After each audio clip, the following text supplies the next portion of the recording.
بسم اللہ الرحمن الرحیم۔ حضرت زید بن ولید سے روایت ہے کہ رسول اللہ صلی اللہ علیہ وسلم نے فرمایا کہ کوئی گری پڑی ہوئی چیز کے بارے میں آپ صلی اللہ علیہ وسلم سے سوال کیا گیا تو آپ صلی اللہ علیہ وسلم نے فرمایا 1 سال تک اس کا اعلان کرو، اگر اس کا مالک آ جائے تو ٹھیک، تو اسے واپس کر دو، ورنہ اسے اپنے خرچ میں شامل کر لو۔ عطا بن یسار سے روایت ہے حضرت علی رضی اللہ تعالیٰ عنہ کو رسول اللہ صلی اللہ علیہ وسلم کے زمانے میں 1 دینار ملا۔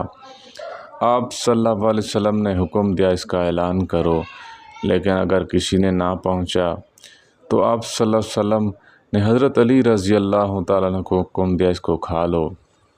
پھر اگر اس کا مالک آ گیا تو آپ صلی اللہ علیہ وسلم نے حضرت علی رضی اللہ تعالیٰ عنہ کو حکم دیا کہ اسے واپس کر دو۔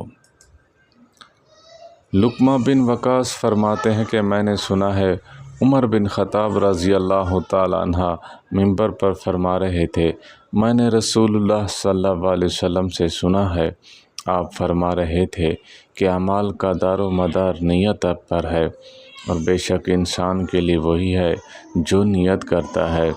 جس کی ہجرت اللہ اور اس کے رسول کی طرف سے ہوگی تو ہجرت اللہ اور اس کے رسول کی طرف سے ہی ہوگی، اور جس کی ہجرت دنیا عورت کے حصول کے لیے ہوگی تو اس کی ہجرت وہی ہے جس کے لیے اس نے ہجرت کی تھی۔ اللہ تعالی ہم سب کو عمل کرنے اور آگے پھیلانے کی توفیق عطا فرمائے۔ وآخر دعوانا ان الحمد للہ رب العالمین۔